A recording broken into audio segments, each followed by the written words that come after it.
I had the distinct pleasure of talking to our dear friend Alan Galbraith, who is the brains behind this operation. He's not a well person. Alan, how you doing? We've done Concours de Lemons all over the country. This is fantastic. I think you're using the word brains with a little bit of loosely. I like to say I'm the idiot behind all this. Head gasket or something like that, right? This is a distinct pleasure for me. Usually I'm a judge at this thing, and I get to take a break from that. Has the judging happened already? Has the bribery been consummated? The judging is in process right now. I actually have the official results in this binder. We have bribes that are being given out. It's actually tough to pick winners, and I use that term loosely, in some of these classes. There's some spectacularly good cars, there's some spectacularly bad cars, and it can make a difference what the bribe is, and our judges are on the field right now talking to owners, which I would encourage everyone out there to do. It is, there's great stories behind some of these cars. Some people lost a bet, some people it was either this or jail, so it's there's good stories, there's good cars, and there's some terrible cars. Well, I think we should point out to those here that this is a parody, because some guy walked by a group of us earlier today and said, "What is happening? There's cars here with rust, and they look terrible. What are they doing here?" And once he was explained what was happening, he was a little bit more at ease, I guess you could say. Well, it's the Northeast. There's going to be rust. So why not celebrate that? Well, some of the little plaques and things that you have on display here too kind of tell the story. So if you want to share some of those with the audience and the tongue-in-cheek kind of symbolism they offer, just give us a hint. Well, certainly. We break down the cars by country of origin. We have the Japanese soul-sucking appliance class. We have the German, der self-satisfied Krautenwagen class. We have unmitigated gall for the French class. We have rueful Britannia for the British class. And we have Rust Belt American junk. Perfect examples. And now, you don't know this, but I have a little surprise for you today, because like Brad and I, you have a little bit off sense of humor. So I found something, and I thought I should have this in honor of Concours de Lemons here at Greenwich. I'm going to present you with a miniature AMC Matador Barcelona. If anybody remembers these cars, many of them I don't think made it, so there are probably not many out there, but AMC did a two-tone car to try and catch up with all the other manufacturers, and it's kind of an atrocity from a styling standpoint. So it would be a perfect car here on display.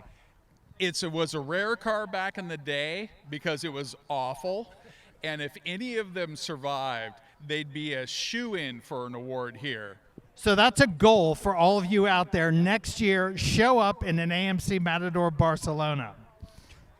Fantastic. I mean, absolutely great car. AMC was known for a lot of their designer editions. They had a Pierre Cardin edition. AMC did a Levi's edition. Awful cars that are fairly rare today. Very cool to see, and Lemons is the play for them. Perfect example. And don't forget, before there was a Matador Barcelona, there was an Oleg Cassini Matador as well. So that's a challenge for everybody out there to bring that next year.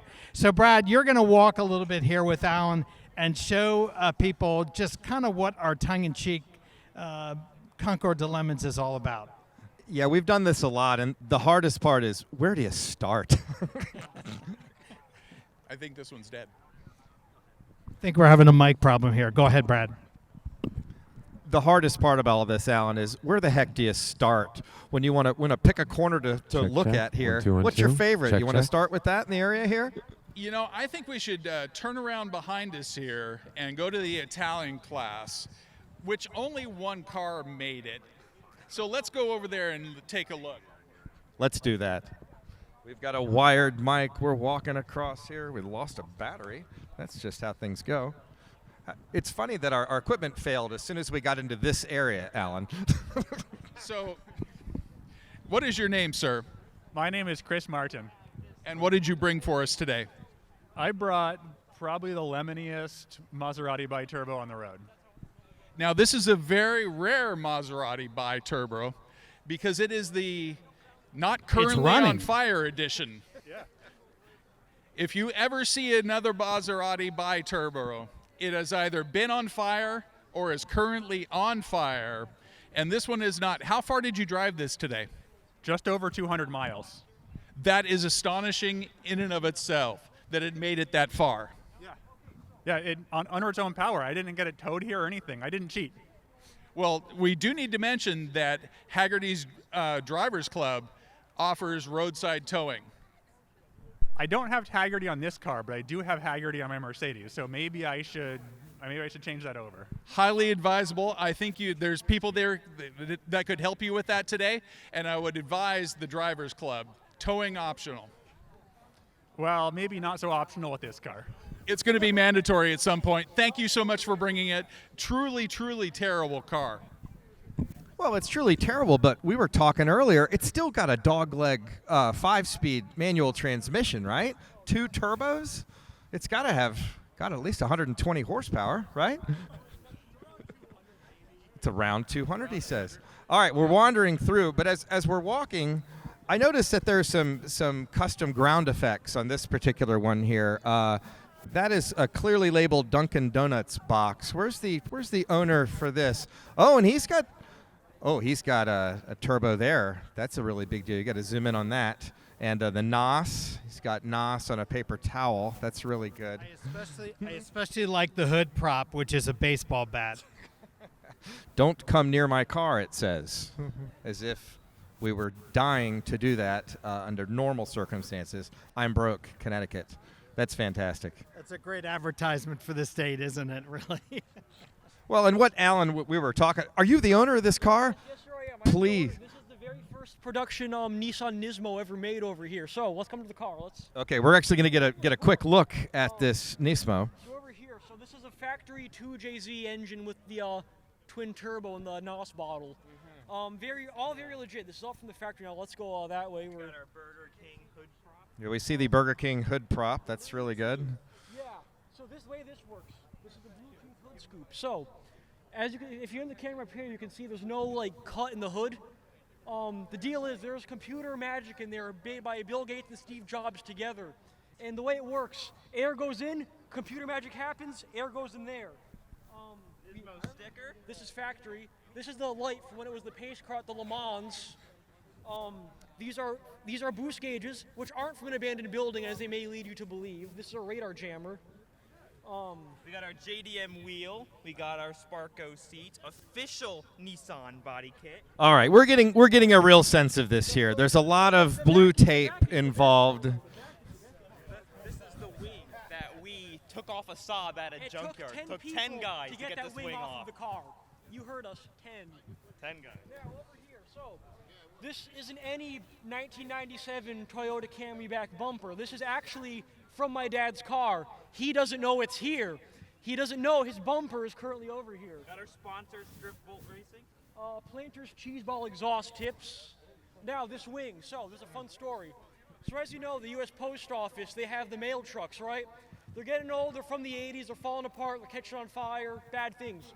So what Post Office did, they called up Nissan. They said, we need something fast and reliable. So Nissan says, okay, Post Office, we'll build you a car, but you have to build the wing. So this is the USPS official wing. It took like 20 years of development. And this did every post route in America in 24 hours. That concludes your tour of the first Nismo ever made.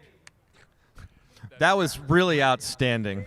You get a lot of wonderful personalities here, and I kind of feel like, Alan, your event, it's kind of the gateway drug of the Concours world, right? You get people in that get excited. What do we want? We want younger people involved in the hobby. You're a young guy. You're feeling the love here, right? Well, you know, it's this weekend. Next weekend, I bet they have a Delahaye. It's just the logical progression. That's great. Bill, you got a comment here. Well, I think Brad's point is well made. The humor that's involved here is great, and these guys obviously get the idea of what Concours de Lemons is all about. And it can be the opposite of this too, which I'm loving the pristine Pinto across the way here with the orange plaid interior, because I remember that from growing up. So there's a real mixed bag of things that you have here, but it's all for fun. And you don't give best in show, you give worst in show. So that's important we point that out.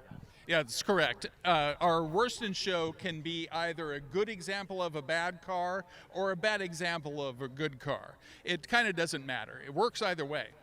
But it's all fun, and it's part of what's happening here at the Greenwich Concours d'Elegance at Roger Sherman Baldwin Park. We'll be here till 4 o'clock today. Remember, tomorrow is the Concours d'Elegance. Over 160 cars by invitation, just spectacular cars. Unfortunately, you guys are not invited to display your car tomorrow. I know, but you're going to lose out tomorrow. Stop out and visit us. We're having a lot of fun. We'll see you guys in a little bit.